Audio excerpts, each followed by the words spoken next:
Hey everyone, welcome back to High Heels to Happy Feels. I'm Stephanie And I'm Natalie. from Immersive Spirit, and this week we're asking you, are you actually grounded or are you just spiritually numb?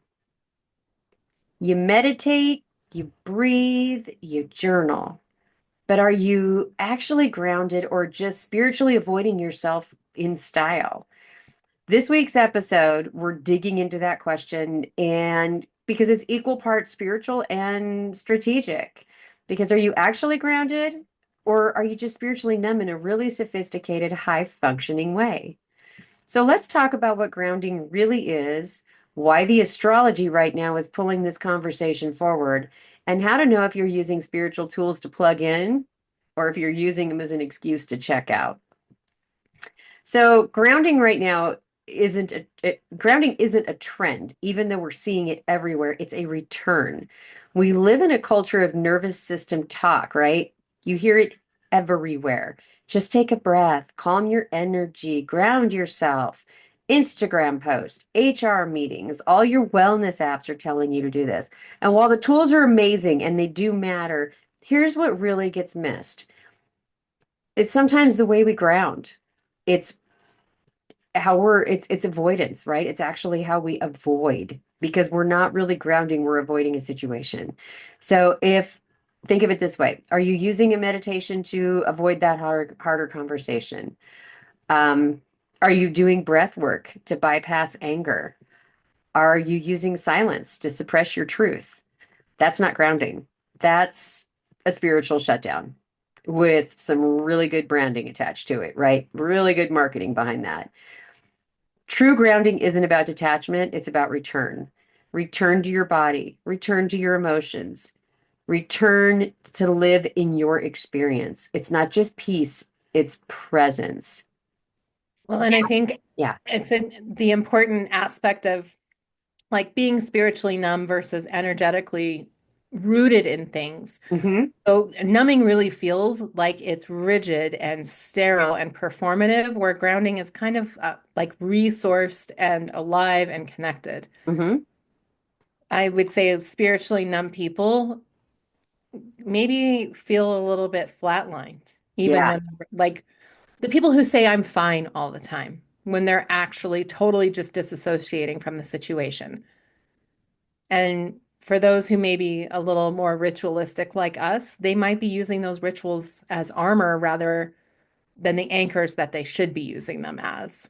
Where like, and grounded people would be more in a situation, they feel like they're there. They can feel and stay in the situation. They don't disassociate from it.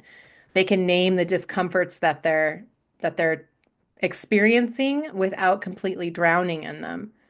And they trust their body cues over the Hmm. mental conditioning. And body cues are so important in this. Totally agree. Yeah, so they don't just pause, they kind of plug in. But you mentioned astrology as we jumped into this episode. Yes. So tell me a little bit about that one. Well, so we're going to zoom out here for just a second because we do want to talk about the astrological things that are happening right now and why that could be impacting some of the ways you're feeling. Because we're coming off of it's almost 13-month cycle of mental expansion with from the Gemini energy, right? And this is as Jupiter has been in Gemini. Air energy, curiosity, that busyness, scattered thoughts. I mean, off the charts. And we've been hearing it over and over and over again for months. So in the next few weeks, we're going to go into Cancer season and dip into Cancer, which brings us into Cancer is very emotional.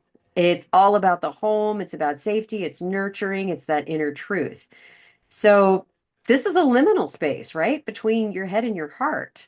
And it's why many of us feel like we're pulled in two directions right now because one part of us wants to stay really super busy, chase that insight, stay sharp. The other part is like, I just want a bowl of tomato soup. I want safety. I want emotional connection, right? It's craving comfort. And if you're not pausing to integrate, that tension can definitely lead to that spiritual numbing. Hmm. And it disguises it as growth, and it's not.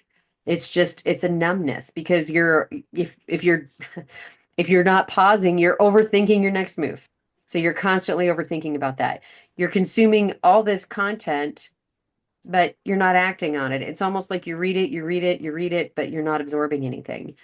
So numbing with productivity instead of just grounding and being and getting that clarity. And then at the same time, Mercury in Taurus is asking us, so can you slow down? Can you feel what's real? I mean, can you really do that and not just what sounds good? So let me talk a little bit about Mercury here because and then I want you to talk about Jupiter because Okay. these are our two biggest ones right now, right? Mercury, Right. Jupiter, the big feelings that we're having that are specific to really grounding. So Mercury rules how we think, how we speak, how we process information, and regulate even our nervous systems. So when we're talking about grounding, we're really talking about how to bring the mental body back into the present moment. Mercury is going to help you assess, am I thinking clearly or am I overprocessing something? Am I really using breath work or journaling to reconnect, or am I doing this as a tool to distract myself from something else that I should be doing? Am I mentally checking out while you're pretending to be mindful? So if you're sitting in a mindful moment, are you just going through a list in your head and not really taking advantage of that opportunity? So in our astrology right now, Mercury is coming into Taurus, right? Which is going to bring in that medicine that we are so needing of slowness, simplicity, and an embodied truth. It's going to invite us to ground our thoughts in our body, speak with intention, and return to what's real. Because it's not just what sounds good or what looks really polished. It's about grounding in presence and Mercury showing us the path, the breath, word, and thought, and then we're taking it from there, right? We're not, but hopefully, yes, we're taking it from there as we move on. So, would you talk a little bit about Jupiter? Yeah, so Jupiter, I love Jupiter. I Me follow too. Jupiter because it's the planet of luck, the big picture, the beliefs, and the burnout too. Yep. So it really rules how we grow and what we believe and how we pursue the meaning. It's the planet of more, which is beautiful when it's aligned, but it's really overwhelming when it's not. So coming off that long stay in Gemini, Jupiter has supercharged the mind because, Gemini, all about the mind. So it has information and ideas, and we're stimulated. It's the vibe of, let me read another book. Let me check into this. Let me check into that. Let me listen to one more podcast. Learning my way out of discomfort, which could lead to spiritual disassociation in the name of growth. And Jupiter's shadow side is all about the overconsumption of spiritual tools that keep us in the clouds instead of rooted into our bodies. So, as Jupiter prepares to shift, we're going to be asked about our expanding. What's our intention? What are we going to expand to avoid? So, how they really work together for spiritual numbing, Mercury is like mental overactivity, overanalysis, bypassing your emotions, where Jupiter is all about escaping through the big pictures and the constant seeking of things. True grounding is Mercury returning to your breath, the word, the body-based presence, like Stephanie had mentioned. Jupiter is choosing aligned growth over that constant expansion. For our energetic awareness, Mercury is going to be naming what's real and slowing the mind, whereas Jupiter is trusting the inner truth instead of the external information.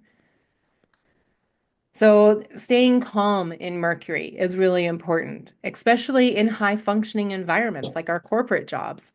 And for Jupiter, it's avoiding the burnout from trying to figure it all out spirituality. So, Steph, bringing this together. Right. So, bottom line, um, if Mercury shows us how we process, uh, and Jupiter is showing us what we pursue, then grounding is about bridging that, right? Bridging the two with some clarity and simplicity. It's embodiment. And yeah, I mean, that's really the ultimate of it, right? Is it's how are we going to bridge those two and make it simple because it's not a difficult thing. It's just learning to do that and to be present, right? So I'm going to shift gears a little bit on us though. And talk a little bit about clearing that invisible noise because I think that's part of it in terms of when you are in those moments and you need to find that presence, how do you clear the noise? So when you walk into a room, and we had a huge podcast about this last week about energy of a room and what that looks like. Yep. So this is a little bit of a continuation from that because this is part of our series. But if there's like a fog or a heaviness involved, that feeling isn't always emotional. It's sometimes the energy of the room. And we did talk a lot about that. It could be the old patterns, it could be residue, it could even be spirits that are still hanging out in that space. Sometimes, though, most times, it's not yours. That is not your energy. And so, a quick practice you can try, and this is just grounding because you can't always grab sage and run into a room and be like, I'm saging this space or going through, and you don't always have the option to leave. A lot of times you can, if you're able to leave a situation and go check out, that's great. But sometimes you just can't. So say softly, only what's mine, only what's now. Clears the energy field, and it's something shifts. You'll feel it when you say it, right? Because that's spirit in motion. So you mentioned sage there, and so I'm Yeah. thinking in You my have a mind, great okay, story. um, so it's just to add, like magic isn't always about ritual. Like Stephanie was talking about, grounding and saying those words, but sometimes it's as easy as not abandoning yourself. So even every time you take a breath before answering a request or pause before saying yes too quickly, ask yourself, is this mine before absorbing that stress? Because that's not just grounding, that's kind of casting a spell for return. That breath is a bridge, that pause is your portal. Your no is sacred to you. So there's a three-step audit that we want you to try this week to help you kind of ground into this. Am I using this tool to come back to myself or to get away from something? So when you're grounding or you ground clear, connect and protect, and you really got to ask yourself, what are you grounding from? Are you trying to avoid it? Are you stepping into it? Because you can do it to feel clearer or you can do it to be more numb. Hmm. Yeah, so it's important. And then when you're thinking about all of this, do you still access your truth even if it's uncomfortable? So this again, we're trying to avoid that numbing piece. Because if what you're calling grounding leaves you feeling more disconnecting, then it's not grounded at all. It's escape dressed up like a wellness language. Oh, that's so true. And wellness language, I mean, ugh, we're still in our corporate jobs. So there is certain speak that we hear all the time. Wellness, wellness, wellness. And, you know, it, it's crazy because it is. It's just it's a language and you're dressing it up. I mean, it's the old expression, you lipstick on a pig, and that's all you're doing. And so that's Yeah. not gonna and when you're I think of it, I'm putting it back into corporate culture, which is what we're used to as well. In high performance culture, in our jobs, in high performance areas, something that's not talked about right now is that calm is rewarded. And but when calm becomes code for self-silencing, then it's a problem, right? So being calm and being able to work and multitask, even though truly we all know there's no such thing, we just all do it very well, um, which is an Right. oxymoron, right? But when it becomes that self-silencing, it's a problem. It's because now you've taken any of the mindfulness out of it. It's just becoming something that you need to do. And so you can lead a team and you can be completely spiritually depleted. So you can be a leader. You can be the grounded one and can be completely unseen. So that's where your work begins because it's the recognition that you don't need the accolades, that you don't need the rewards, that you don't need all of those pieces of that. And help me out here because it's true, but it's all of those different pieces of being grounded. There's something about it's kind of like you and I talk about with being in our 50s now, the wisdom that has come with that, where Absolutely. Yeah. The F off mentality. You're like, don't care. Don't care. Yeah. Yeah, you. Woohoo. I don't care.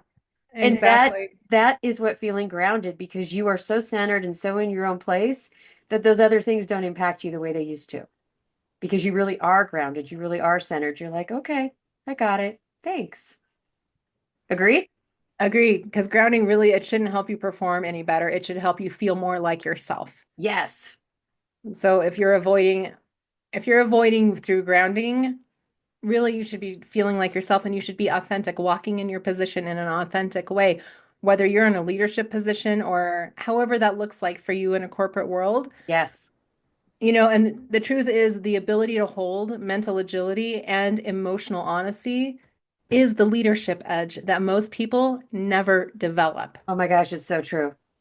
So true. Yeah.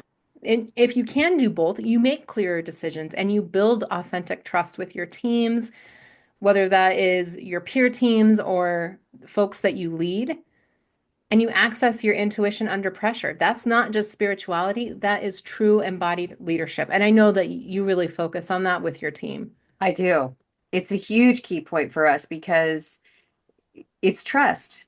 And they know, the more spiritual I mean, the more I'm working with immersive spirit because I'm able to put so much focus into that, the even more grounded and the better leader I am.